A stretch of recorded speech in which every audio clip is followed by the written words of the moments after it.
This show is produced by the Hartman Media Company. For more information and links to all our great podcasts, visit hartmanmedia.com. Speakers, publishers, consultants, coaches, and info marketers unite. The Speaking of Wealth Show is your roadmap to success and significance.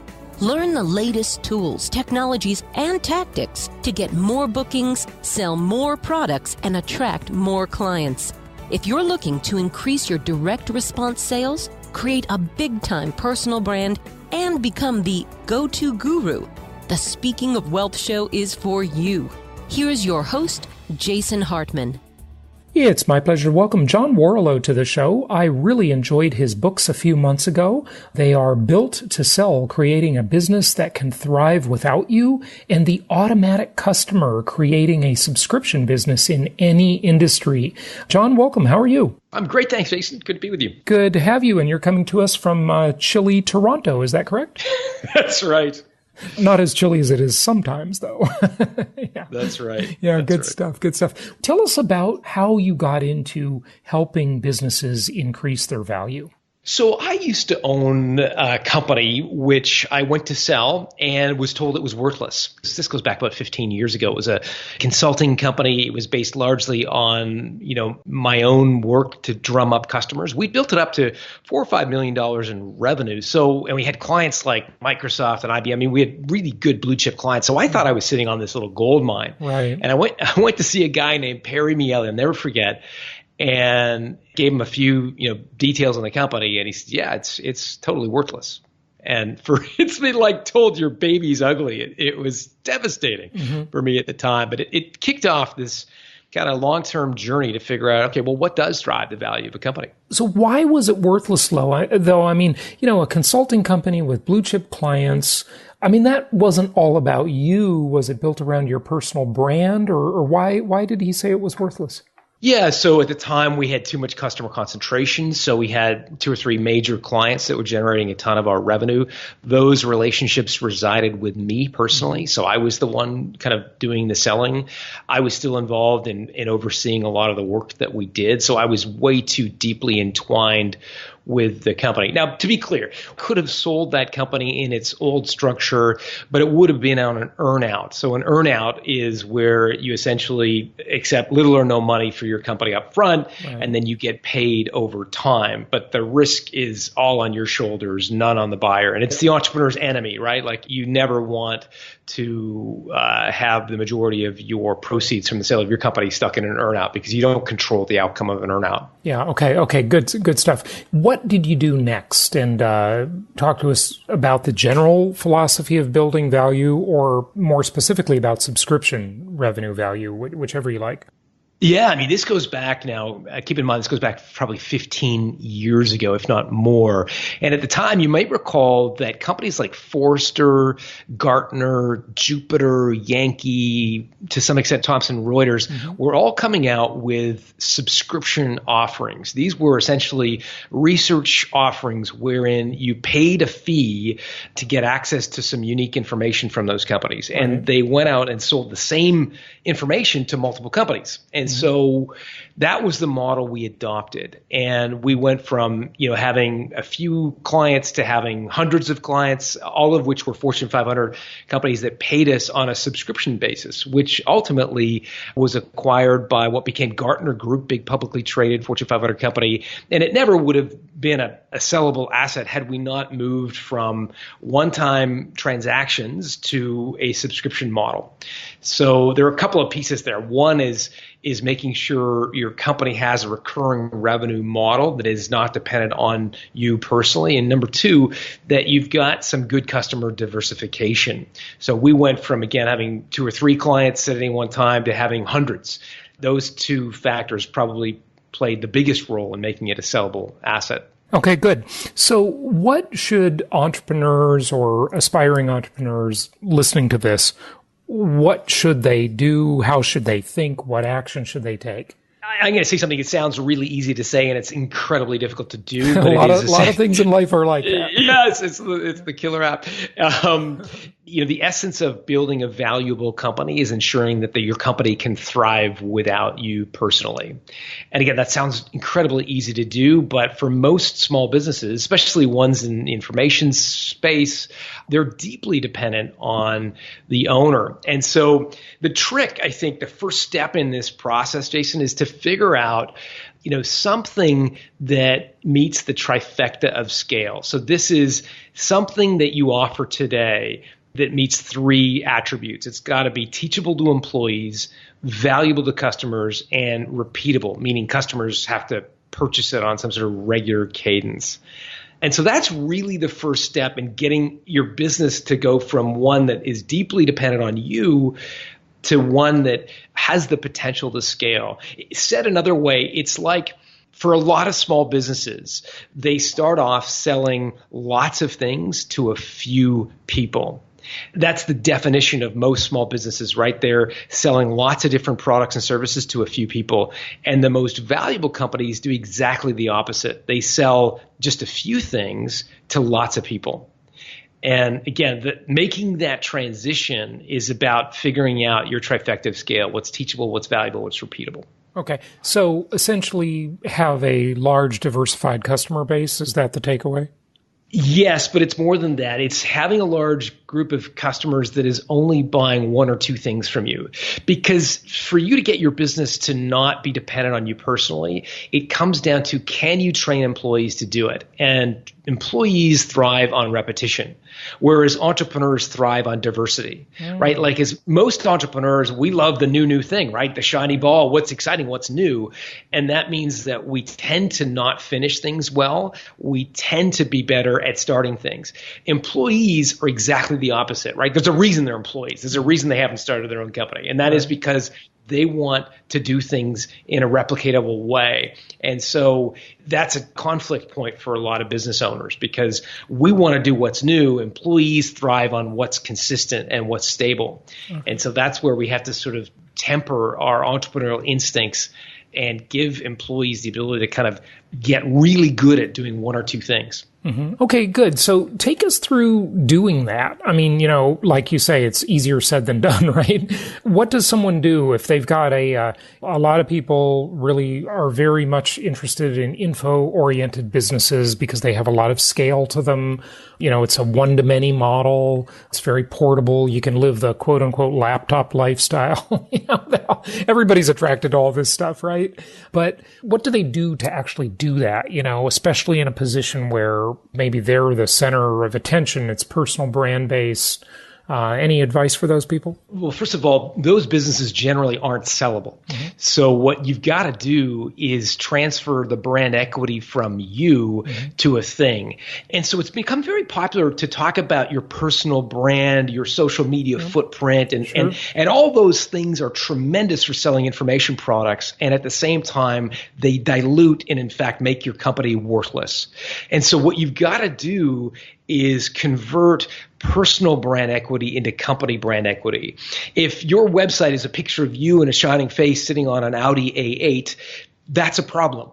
That says that you're successful, but it doesn't say you have a company. It says you have a cult of personality. It says you have a thing. Yeah. And so what you need to do is some of the basics, right? Like name your company. Don't have your face on your website. Mm-hmm. Have a thing that you're offering and not a personal product. That's a big departure for a lot of information people who are quote unquote living the laptop lifestyle, selling their information product, but not building a company, if that makes sense. So you see, the problem is that's like a decision the entrepreneur needs to make because the personal brand is a great sales tool. Yeah. Now, interestingly, and you don't know this, but I wrote my first book back in 1999, and it is on the New York Times worst seller list.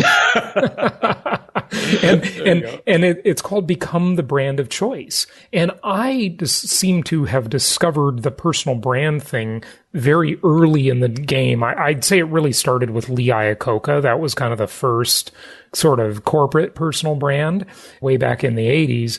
And, I latched onto that in my early career when that wasn't even a phrase. Nobody ever said that, And I mean, it's not like I was the only one. I know other people were doing it too. But, one of the things I said, John, is I said that people don't have relationships with companies, logos, buildings, mission statements. They have relationships with people. And that's the thing. It's like a hard decision for a lot of people to make, to go from the personal brand, which is sort of, it's a sales tool. It's sort of easier to market a person than it is a company brand, right? For a small business, right? It's different in the big Fortune 1000 world, obviously, but they maybe have to give something up to get something in the long term, right? Absolutely. Absolutely. And that's where, again, most of us as founders use our profit and loss statement as our report card. And while that can be a good way to measure how you did from one year to the next, it can also be very deceptive, because making profit and lining your pockets with money is great from one year to the next. But if that's your goal, it can actually tremendously undermine the value of your business. So, for example, if you're out there generating a lot of personal brand equity and you're doing speeches and you're doing books and you're doing all these things that are generating income, that's great, but it's not necessarily transferable value.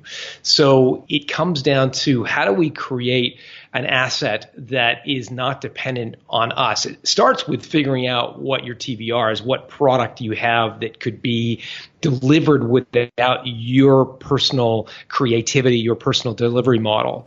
Take a really, really, famous example. Gary Vaynerchuk as an example. Yeah. Tremendous best-selling author, wants to buy the New York Jets one day. Just a huge successful author and an amazing entrepreneur in many levels. He's created VaynerMedia. VaynerMedia being an advertising agency and digital marketing company. But it's very much built around him. Very tough to sell that company. But it still has value. I mean, to be fair, these personal brand-oriented companies do sell. Okay? They do. Yeah. Yeah, they do, but they do so on an earnout. And again, an earnout, the way a VaynerMedia type company would be acquired would be, they would be acquired by one of the large advertising agency holding companies. And they do deals which is basically a 70-30 split. They'll say, Gary, we'll buy your company for, let me throw out a number, $100 million. We're going to give you $30 million up front, and $70 million will be in a 5 or 7 year earnout, where you've got to make that money over time. But just on balance, though, and we'll get off of this topic after this comment. It'll be the last comment on this. But even companies that aren't personally branded sell on earnouts too, right? Yeah, the proportion would be much different. Yeah, it would be more like 80% up front, 20% on the earnout, that kind of thing. Okay, good. So what can people do, specifically like the actual things they do, right, to build value, to increase the value of their companies? You have this whole kind of coaching program. You have a whole bunch of coaches that do this. What do they take people through? This is sort of after you read the book, right? Yeah, absolutely. So growth potential is going to be huge, right? So for a lot of entrepreneurs, we think about riding it over to the maximum point where it's maximum value and then selling it at the perfect time when we've sort of squeezed every ounce of juice out of the lemon. And that's the wrong way to think about it. The right way to think about it is saying you want to sell much earlier in the game. I'll give you an example. Rod Drury, who started Xero, the accounting SaaS-based, cloud-based accounting platform. The QuickBooks competitor, sure. Yeah. He started a company called Aftermail to fund the creation of Xero. And he developed a new way for people to archive their email. This was in the time of Sarbanes-Oxley and so forth. He sold it to 2 Fortune 500 companies, each $1 million license to each 2 of these, Fortune 500 companies. And for a lot of entrepreneurs with that degree of success, you went 2 charter, very prestigious companies, they would say, great, put the pedal to the metal, let's go sell to the other 498. Drury, to his credit, did something different. He went to a systems integrator who already had the other 498 as customers and said, why don't you buy the company?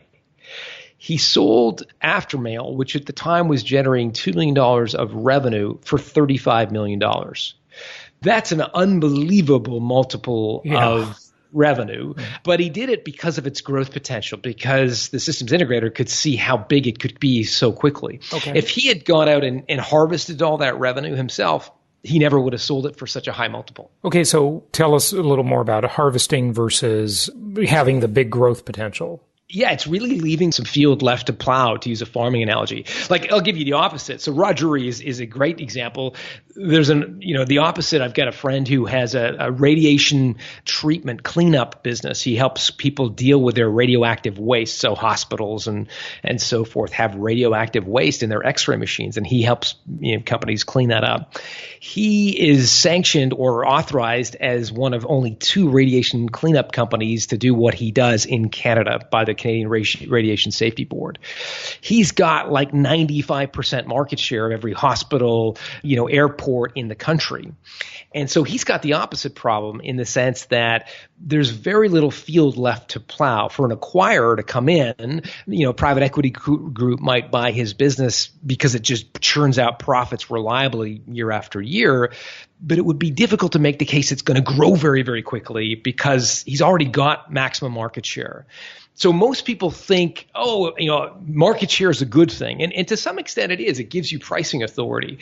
But too much market share can be a bad thing from an acquirer's perspective. That's an interesting way to look at it, but I see your point. Okay, good. What else? Yeah, so recurring revenue is going to be the secret sauce, right? Especially recurring revenue that doesn't rely on you personally. So to give you a sense of how big recurring revenue can be in terms of valuation, take a look at security companies. So Jason, you've seen obviously you probably come buy from one, right? Security companies that put, to secure your home or your office. Yeah, and they charge you $30 a month and they get the contracts. Yeah. Yeah, the $30 a month is called their monitoring revenue. Right. And then for a lot of security companies, they also have installation revenue, the one-time revenue. Right. But it's not much. It's $100, Yeah, the installation's pretty cheap. It's a bit more in a commercial setting if it's a commercial job, but you're right, in residential, it's very little. So how much, I know what you're getting at there, and feel free to elaborate more, but I want to make sure.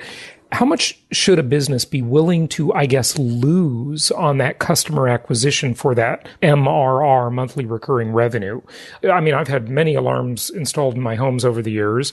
The guys here all day, they charge me $100. They put in 3 panels, a couple of motion sensors, a siren. Just those materials alone cost way more than $100. And then the labor of the guy being here for a full day running wires around, doing all kinds of stuff, they got to be losing a fortune on the install to get my $29 a month contract for 2 years, right?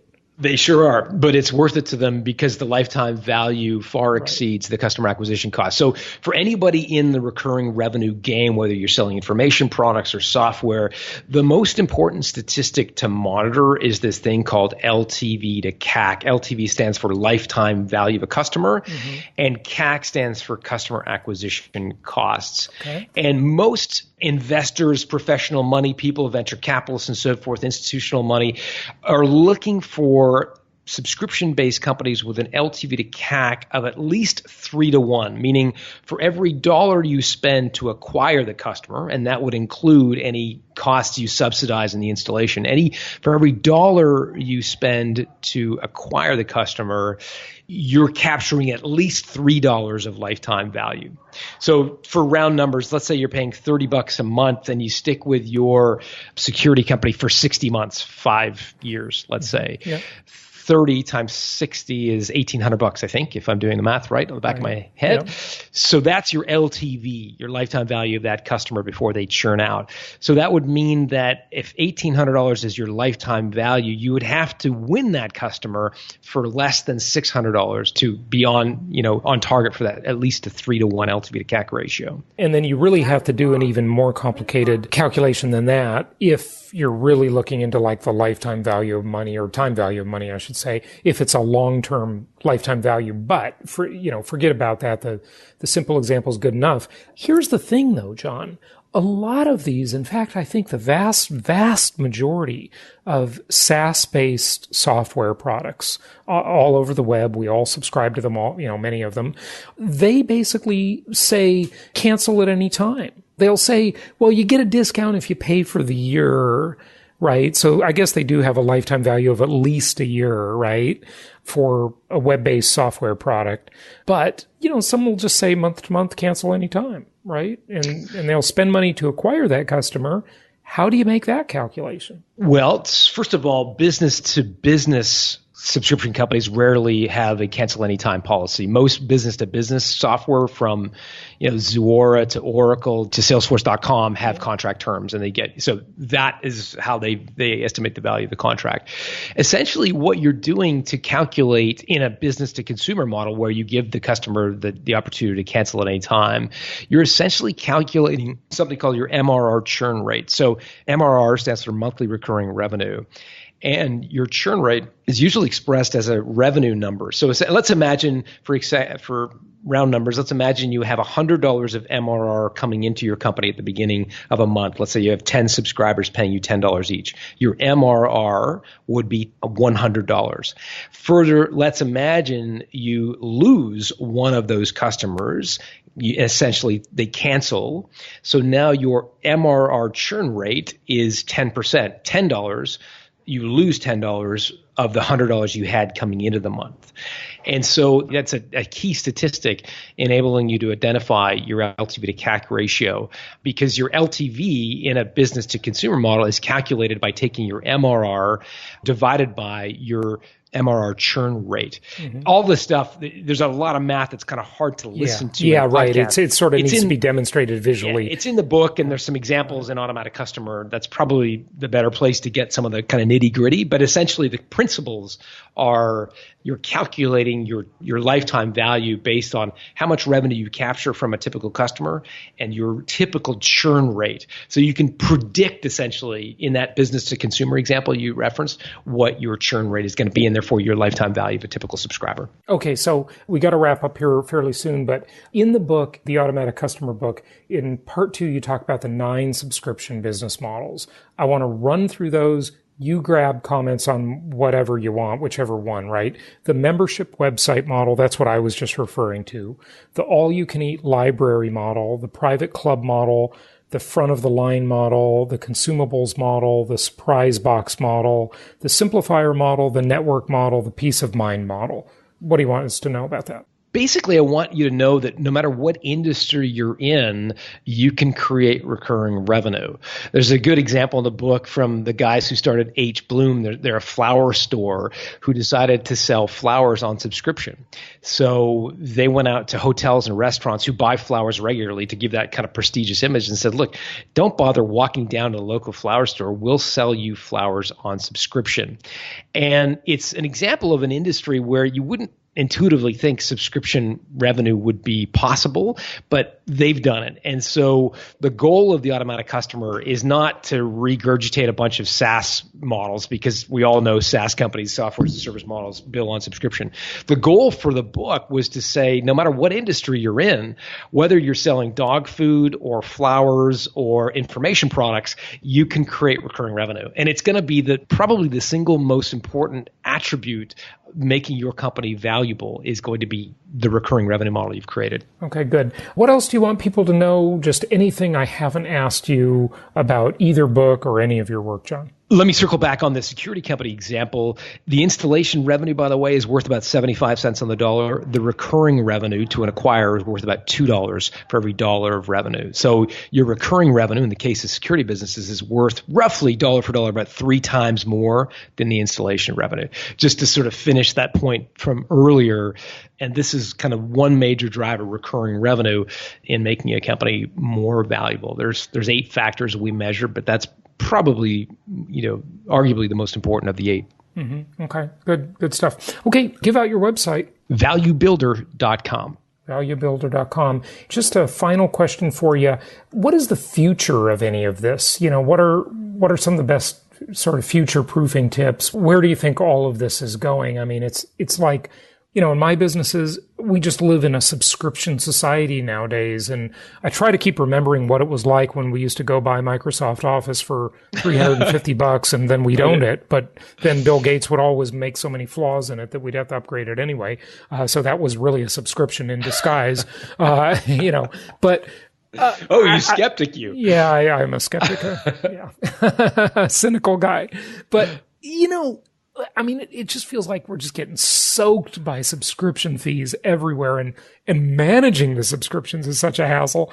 So that's a consumer side. But from a business owner side, anything coming down the pike, anything we should sort of be mindful of or know about for the future? Yeah, the Amazonification of everything. I mean, Amazon, the everything store, is all in on subscriptions, right? So Amazon Prime, we all subscribe to. Amazon Mom, they bought diapers.com because they wanted to get in the business of auto shipping diapers. They do groceries. They've got Amazon Web Services for B2B model. I mean, the reason Amazon is $1 trillion company is not because we buy books and stuff on Amazon. It's because of the subscription revenue they've created.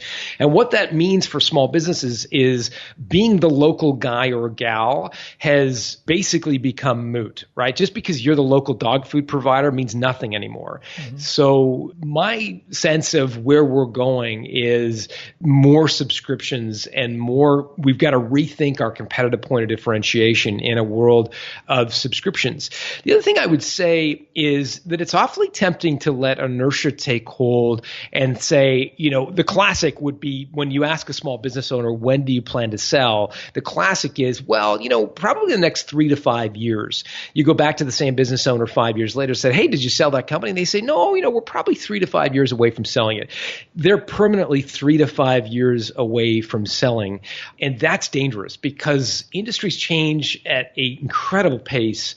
The S&P 500, I read a statistic recently, in the 50s, a typical S&P company would stay on that list for 60 years. Today, it's 20. Uh-huh. Companies are growing in terms of value very quickly and then becoming irrelevant equally quickly.